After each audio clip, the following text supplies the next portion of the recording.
Assalamualaikum warahmatullahi wabarakatuh. Jumpa kembali di acara Pundi Syariah bersama saya Febiola Arianti, dan kali ini kita akan membahas tentang liburan hemat bermanfaat. Tentu saja bagi Anda keluarga, kegiatan liburan bukan merupakan kegiatan yang asing lagi dan mungkin dilakukan secara kontinu dari setiap tahun, atau mungkin 3 bulan sekali, 6 bulan sekali, atau mungkin lebih sering lagi. Akan tetapi kita perlu juga untuk melihat bagaimanakah liburan yang hemat dan juga bermanfaat. Karena kita tentu paham bersama bahwa kegiatan liburan itu seringkali cukup menguras kantong kita. Oleh karena itu, agar bisa berlibur dengan senang, tidak menguras kantong tetapi juga mendapatkan manfaat yang sangat optimal, maka kita perlu untuk mempelajari bagaimana liburan yang bermanfaat tapi juga hemat, sehingga liburan itu bisa Anda nikmati bersama. Nah, sahabat Zakat TV, tentu saja liburan merupakan salah satu bentuk hiburan bagi keluarga, dan ada keluarga yang biasa berlibur bersama-sama dalam periode waktu tertentu, misalnya 1 tahun sekali ataupun 6 bulan sekali bertepatan dengan libur anak sekolah. Maka kalau kita bisa melihat bahwa liburan ini, kalau kita lihat prioritasnya bisa tinggi, prioritasnya bisa rendah, tergantung pada keadaan dan situasi keluarga. Tapi pada umumnya liburan menduduki posisi yang tidak terlalu prioritas dalam keuangan apabila keluarga masih memiliki prioritas yang lebih tinggi atau kewajiban-kewajiban yang masih harus dipenuhi. Akan tetapi tentu saja kita tidak bisa memungkiri bahwa liburan juga membawa banyak efek positif bagi keluarga, dan apa salahnya apabila kita bisa merencanakan liburan yang hemat dan bermanfaat sehingga hasilnya pun dapat dinikmati oleh seluruh keluarga. Nah, sahabat Zakat TV, ada beberapa hal yang perlu kita persiapkan kalau misalnya kita ingin mempunyai liburan yang hemat dan bermanfaat. Persiapan merupakan salah satu kunci penting dari liburan hemat bermanfaat. Seringkali biaya liburan membengkak karena liburan dilakukan secara mendadak tanpa perencanaan. Kadang-kadang ada yang pergi liburan karena spontanitas. Apabila memang Anda mampu untuk memenuhi seluruh biaya spontanitas tersebut, tentu saja tidak mengapa. Tetapi kebanyakan dari kita, biaya liburan apalagi membawa seluruh keluarga, tentu saja merupakan biaya yang tidak sedikit. Oleh karena itu, banyak sekali liburan spontanitas yang kemudian berujung pada bertambahnya hutang keluarga atau mungkin mengikis juga tabungan. Hal ini perlu dihindari karena apa? Karena liburan merupakan pos yang tidak terlalu prioritas, atau kalau misalnya dibandingkan dengan misalnya pos investasi dana pendidikan atau pos investasi untuk dana pensiun, pos untuk liburan ini menduduki kedudukan yang lebih rendah dari itu. Oleh karena itu, jangan sampai kemudian liburan ini kemudian mengganggu keuangan keluarga Anda secara umum. Nah, yang pertama adalah persiapan atau mempunyai rencana liburan.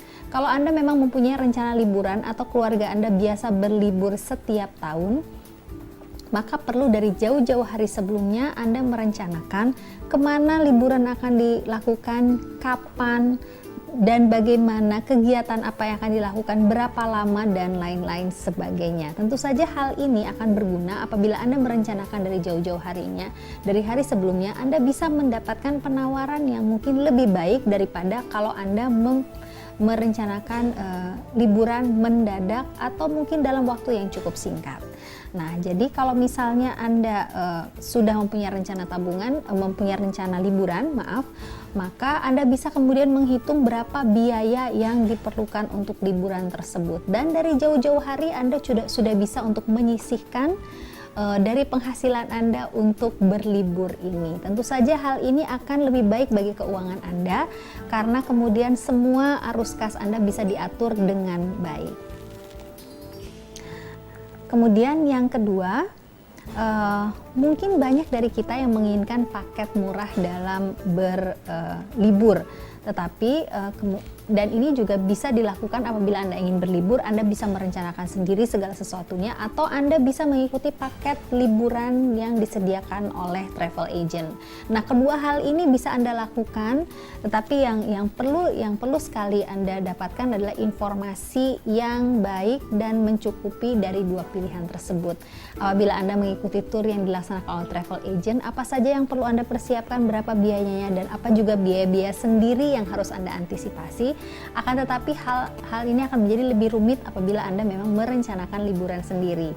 Karena pada saat liburan sendiri, Anda juga harus merencanakan semuanya dari A sampai Z sendiri, termasuk mencari informasi tentang akomodasi dan juga transportasi selama liburan.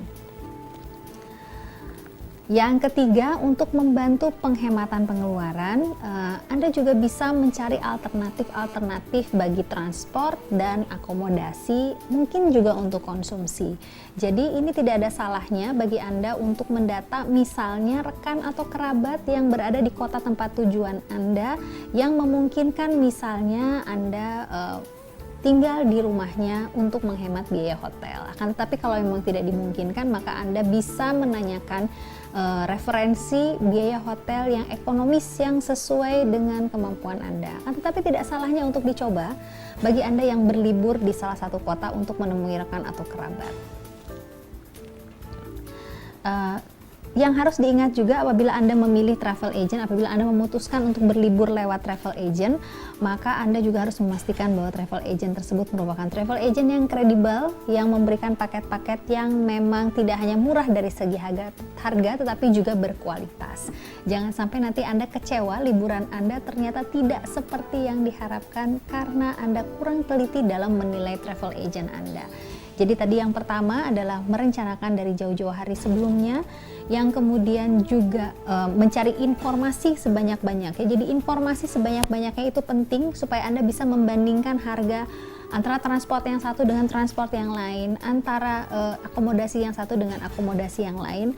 Dan yang ketiga adalah juga mencari alternatif misalnya paket promosi, kemudian juga kerabat atau keluarga yang berada di kota tempat tujuan, atau juga paket-paket wisata yang tersedia. Banyak kota yang menjadi tujuan wisata juga menyediakan seperti daily pass. Jadi daily pass itu merupakan tiket transportasi keliling kota tersebut yang dengan harga yang sangat ekonomis dengan hanya batasan waktu. Jadi Anda bisa berkeliling di dalam kota tersebut tanpa batasan trayek, tapi hanya batasan waktu, biasanya sekitar 12 jam, sehingga Anda bisa pergi kemana saja yang Anda inginkan, tapi dengan biaya yang cukup murah. Nah, hal lain yang juga perlu untuk diperhatikan dalam acara berlibur ini, kita tidak ingin bahwa acara berlibur kita ini juga melalaikan kewajiban kita dari kewajiban beribadah, sehingga yang hal lain yang perlu juga diperhatikan adalah memperhatikan bagaimana kita tetap bisa melakukan ibadah dalam saat berliburan. Hal ini tentu saja membawa konsekuensi pada misalnya jadwal kegiatan yang akan kita lakukan. Kemudian juga jenis kegiatan yang akan kita lakukan, dan juga kita juga harus mengidentifikasi tempat-tempat di mana kita bisa melakukan ibadah, juga melakukan sholat. Nah, hal ini juga sering sekali kadang-kadang dilalaikan oleh banyak orang, bahwa selama masa liburan kita harus ingat bahwa kita juga tidak libur untuk beribadah, tidak libur untuk sholat. Jadi harus tetap bisa melaksanakan sholat walaupun dalam masa liburan. Oleh karena itu, apabila Anda masih mempunyai anak-anak yang mungkin belum dewasa, maka sebelum berlibur yang kira-kiranya kemudian harus ada sholat yang dijamak dan sebagainya, maka ada baiknya sebelum berlibur Anda juga memberikan edukasi kepada anak-anak. Bagaimana menjamak sholat mereka, bagaimana kemudian berwudu dengan bertayamum kalau dalam perjalanan dan sebagainya.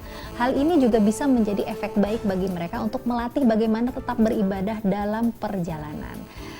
Sahabat Zakat TV, kita akan melanjutkan bahasan kita yang menarik ini tentang liburan hemat bermanfaat setelah pesan-pesan berikut ini.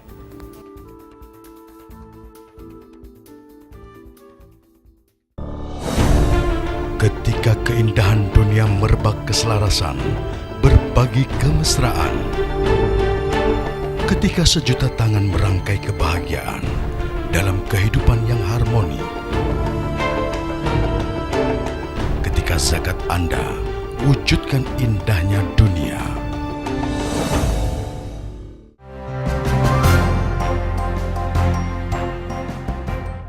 Sahabat Zakat TV masih di Pundi Syariah dan kita masih membahas tentang liburan hemat bermanfaat bersama saya Febiola Arianti. Kita lanjutkan lagi ya pembahasan kita tentang liburan hemat bermanfaat, dan mudah-mudahan pembahasan ini bisa menjadi bahan informasi bagi Anda yang merencanakan liburan Anda tahun depan atau mungkin akhir tahun ini. tadi kita sudah bahas 3 hal yang harus diperhatikan kalau kita mau melakukan liburan, dan kita akan bahas lanjutkan dengan hal yang keempat. Yang keempat adalah mencari tempat-tempat rekreasi yang tepat. Nah, hal ini perlu sekali untuk diperhatikan apabila misalnya Anda berlibur keluarga, bahwa Anda menginginkan bahwa liburan itu bukan hanya untuk melepaskan penat, melepaskan stres dan bersantai, tapi juga memberikan manfaat yang besar bagi Anda dan keluarga. Nah, apabila Anda mengunjungi satu tempat tertentu, ada baiknya Anda mengidentifikasi objek-objek pariwisata dan kemudian memilih objek-objek mana saja yang ingin Anda kunjungi. Tidak hanya memilih objek yang akan Anda kunjungi, tetapi juga Anda memilih kira-kira manfaat apa yang Anda bisa dapatkan dari tiap objek, pelajaran apa yang bisa ditarik dari tiap objek, dan hal menarik apa yang bisa menjadi pembahasan Anda dengan anak-anak dari setiap objek wisata. Jadi hal ini juga bisa memberikan lebih banyak tambahan manfaat bagi liburan yang Anda lakukan.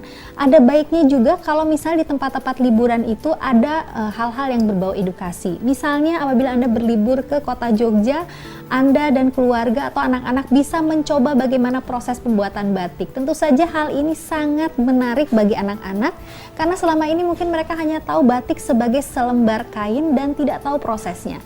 Jadi jelilah untuk selalu melihat objek-objek wisata apa saja dan rekreasi apa saja yang memberikan manfaat yang optimal bagi Anda dan keluarga. Nah, kemudian yang kelima adalah mencari tempat makan atau warung makan yang sesuai dengan anggaran kita. Saya tambahkan sedikit dari sini, bukan hanya masalah anggaran, tetapi sebagai muslim kita juga harus memperhatikan kehalalan dari makanan yang kita nikmati. Apabila kita pergi ke daerah-daerah di mana mayoritas muslim, mungkin ini tidak menjadi masalah, akan tetapi ada beberapa daerah di mana memang mendapatkan makanan halal cukup harus memerlukan usaha. Apalagi kalau misalnya Anda pergi ke luar negeri, maka Anda juga bisa memastikan sekarang sudah banyak sekali aplikasi ataupun informasi di internet tentang tempat-tempat makanan halal yang bisa dikunjungi oleh muslim dimanapun mereka pergi. Nah, ini perlu juga untuk dimanfaatkan karena mungkin saja ada tempat-tempat di mana kita kesulitan mencari makanan halal. Kalaupun misalnya kita terlalu sulit untuk menemukan makanan halal, maka tidak ada salahnya apabila kita membawa bekal makanan yang kira-kira tahan lama untuk dibawa, sekedar untuk menambah atau mengganjal perbekalan kita sampai kita bisa menemukan makanan halal di tempat tujuan kita. Jadi hal-hal yang seperti ini juga harus diperhatikan karena kita tidak hanya ingin bahwa liburan ini juga bermanfaat, kita tidak ingin bahwa liburan ini hanya menambah kesenangan, tetapi kita juga ingin bahwa liburan ini juga tidak melalaikan kita dari hal-hal yang memang perlu kita perhatikan, terutama misalnya kegiatan yang bermanfaat dan juga makanan yang halal.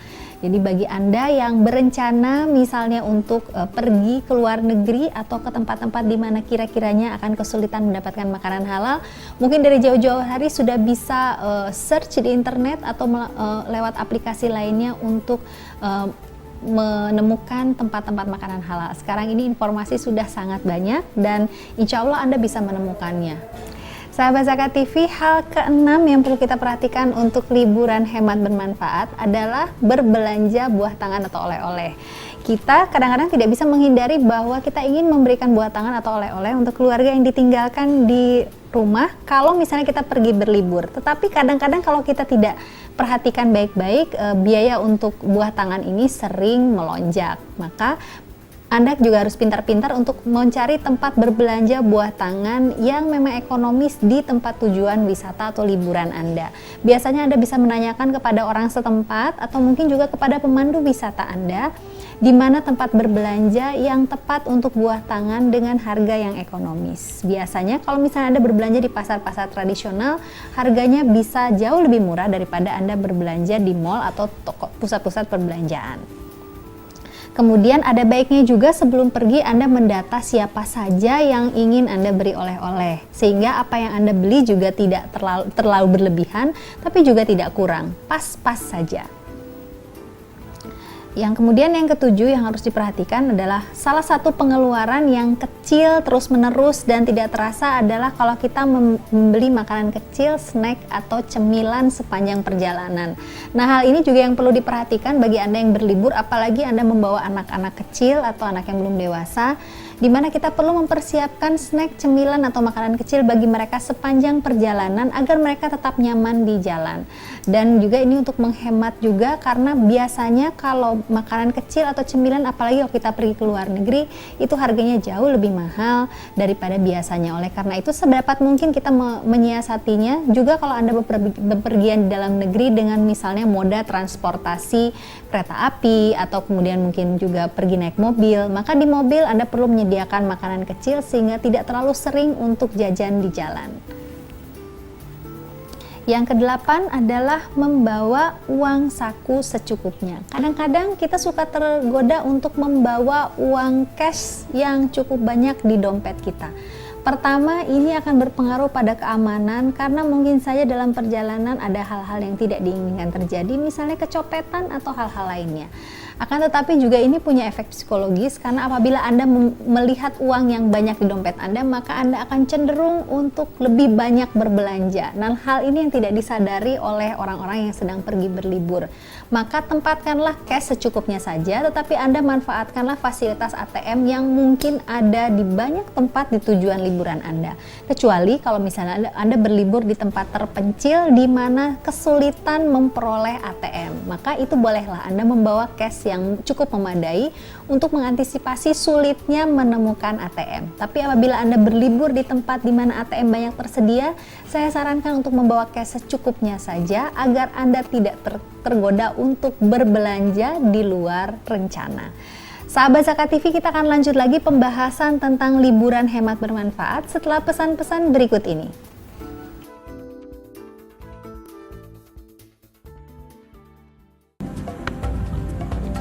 Semangat kemenangan harus berasal dari sportivitas yang datang dari hati. Saya Bawang Pamungkas, saya zakat di Dompet Duafa. Keluarga adalah sumber inspirasi saya. Kehangatannya datang dari hati. Saya Inneke Kusharawati, saya zakat di Dompet Duafa. Berbagi memudahkan rezeki, karena datang dari hati. Saya Ipo Santosa, zakat di Dompet Duafa. Dompet Duafa.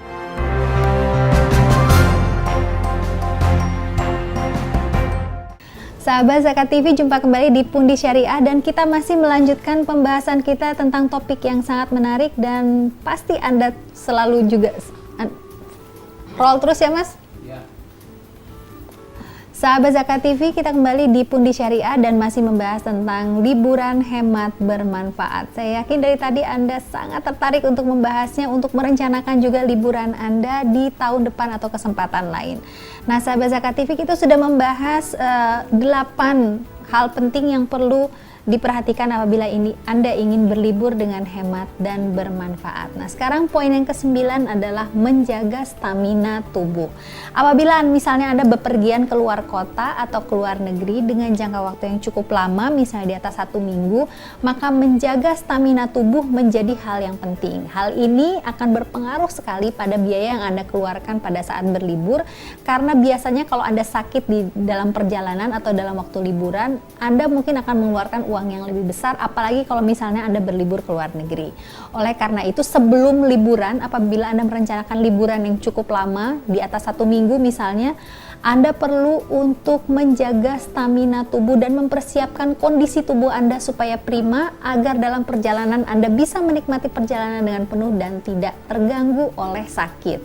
Sebelum Anda melakukan perjalanan jauh, pastikan bahwa Anda cukup istirahat, Anda minum air putih yang banyak, dan kemudian Anda menghindarkan dari makanan yang mungkin nanti akan mempengaruhi kesehatan Anda. Jadi menjaga kesehatan 1 minggu atau 2 minggu sebelum bepergian perlu dilakukan. Terutama untuk anak-anak, jangan sampai misalnya kurang tidur, kurang istirahat, atau mengenakan baju yang basah karena keringat tapi tidak diganti dan mengakibatkan masuk angin atau flu. Dan kemudian juga yang dan jangan dilupakan adalah juga menjaga kebersihan selama perjalanan. Misalnya selalu berusaha untuk mencuci tangan dengan sabun atau menggunakan tisu antiseptik apabila setelah memegang hal-hal yang mungkin kurang bersih. Nah, hal ini juga berguna bagi anak-anak yang ikut dalam perjalanan Anda, karena terkadang anak-anak itu banyak memegang hal-hal yang tidak kita ketahui kebersihannya. Kemudian poin yang ke-10 adalah apabila misalnya Anda tidak memiliki anggaran yang cukup untuk berlibur keluar kota atau keluar negeri, maka Anda akan tetap bisa mendapatkan liburan bermanfaat dengan melakukan kegiatan di dalam kota ataupun di rumah Anda saja. Nah, ini membutuhkan kreativitas Anda, dan juga bukan berarti kalau kegiatan di rumah ini tidak membutuhkan biaya, tetap membutuhkan biaya, tapi mungkin tidak sebesar kalau misalnya Anda pergi keluar kota atau keluar negeri. Dan bagi Anda yang memang belum mempunyai kemampuan pada saat ini misalnya untuk pergi keluar negeri atau pergi keluar kota untuk berlibur, saya harap Anda tidak kecil hati, karena yang penting adalah bagaimana mendapatkan manfaat yang optimal dari waktu liburan yang tersedia. Misalnya kalau Anda berlibur di dalam kota, maka Anda bisa mengeksplor kembali kota tempat Anda tinggal, karena mungkin masih banyak hal-hal yang tidak Anda ketahui tentang kota Anda. Anda bisa bergabung dengan komunitas-komunitas sejarah yang sekarang banyak di kota-kota untuk menggali kembali sejarah kota Anda dan mendapatkan sisi yang lebih menarik daripada hal-hal yang selama ini Anda amati sambil lewat saja. Terkadang justru kita melewatkan hal-hal yang sangat menarik tentang kota kita karena kita sudah terlampau merasa terbiasa tinggal di kota tersebut. Sahabat Zakat TV, demikianlah pembahasan kita tentang liburan hemat dan bermanfaat. Mudah-mudahan hal ini akan membantu perencanaan Anda untuk liburan Anda berikutnya. Kita akan bertemu kembali di topik-topik lain dari Pundi Syariah bersama saya Febiola Arianti. Wabillahi taufiq wal hidayah. Wassalamualaikum warahmatullahi wabarakatuh.